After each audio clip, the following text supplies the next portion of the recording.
Listen. Listen. First of all, let me just start by saying this, right? What you're doing is dope. You understand? And I can understand the difficulties in finding the clientele, amongst the brothers, right? That believe in seeking help. And if it's not help, just understanding there's somewhere they can go with their shared experiences, right? Hmm. Um, Brothers, look, I can't speak for all black men. I'm reluctant to be a voice for everybody because everybody has a shared experience. But for brothers, trust for me, that trust, like, how can I go talk to somebody about problems or situations that I don't know that they've ever experienced, right? Our unique experience, our unique set of trauma, right? How can I be sure, how can someone understand that hasn't been from that? And that's kind of the big hang up, or one of the big hang ups for me. But see, I know, like, we grew up together, we share so much of the same trauma. So if I could on any level impress upon or convey, to potential prospects or clients that, hey, listen, this is dope. She is dope because she understands, right? Because I don't know how you do that in your field. I don't know how you build the value. You know what I mean? And you are the value. So how do we build that? What is the proper, what's the best mechanism, the best practice to let brothers know she's someone who understands, which is why she's someone that can be trusted.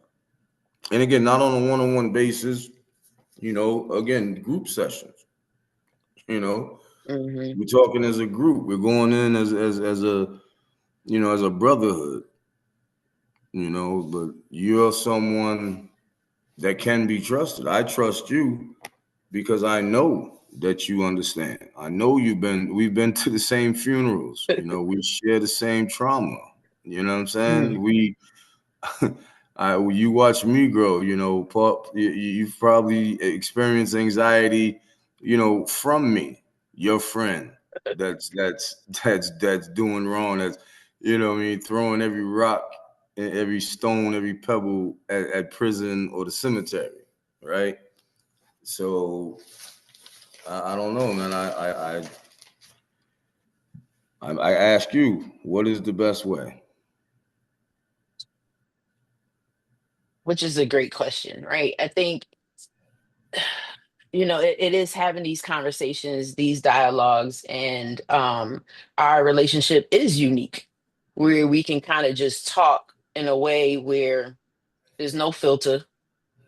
There's not, I can express my feelings, you express your feelings, you say what you have to say, and I'm not shocked, right? There's not that shock factor where it's like, oh, I shouldn't have said that or what have you. And I want to be able to have these conversations or to be able to show up in spaces where um men know that these conversations can be had with someone who gets it, but is also a therapist, but that doesn't feel like a therapist type relationship. I don't know how to really describe it, but I can't stress it enough other than it being a conversation, right? So how do I Without show up? judgment.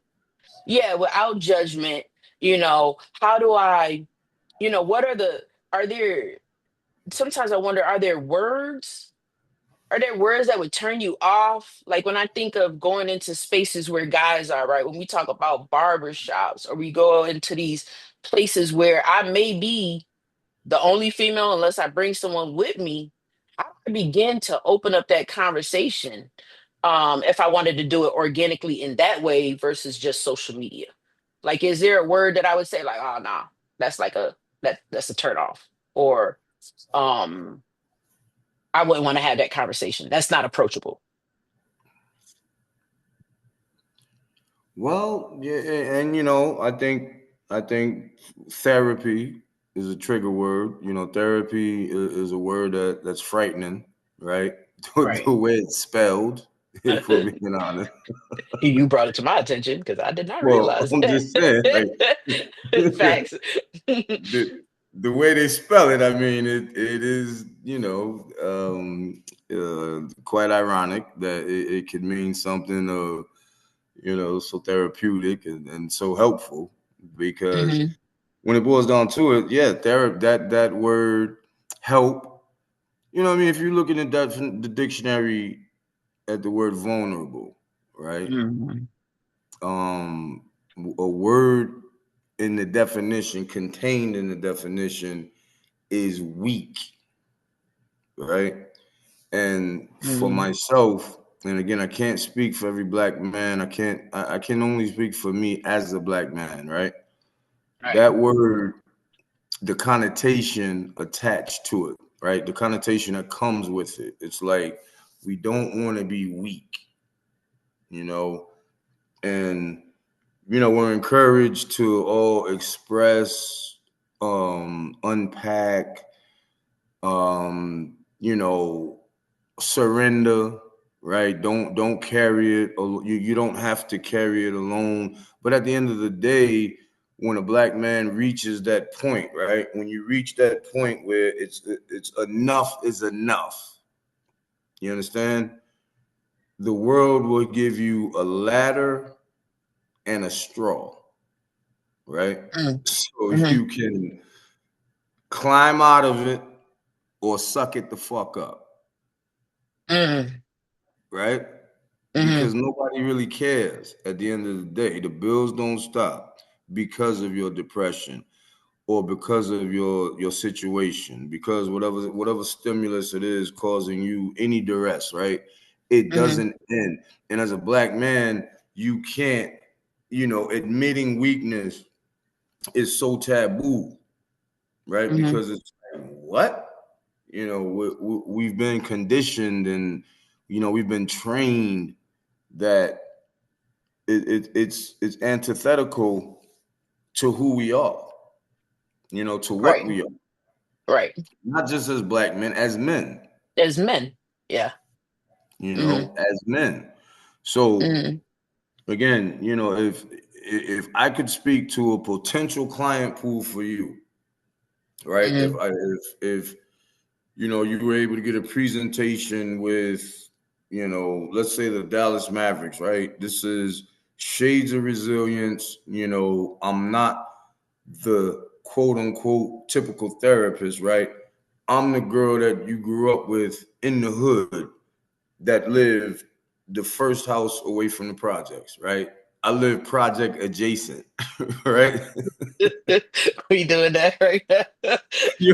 I'm just saying, No, you ain't yeah. grow up, you ain't grow up in the block, you grew up on the block, right? But Facts. like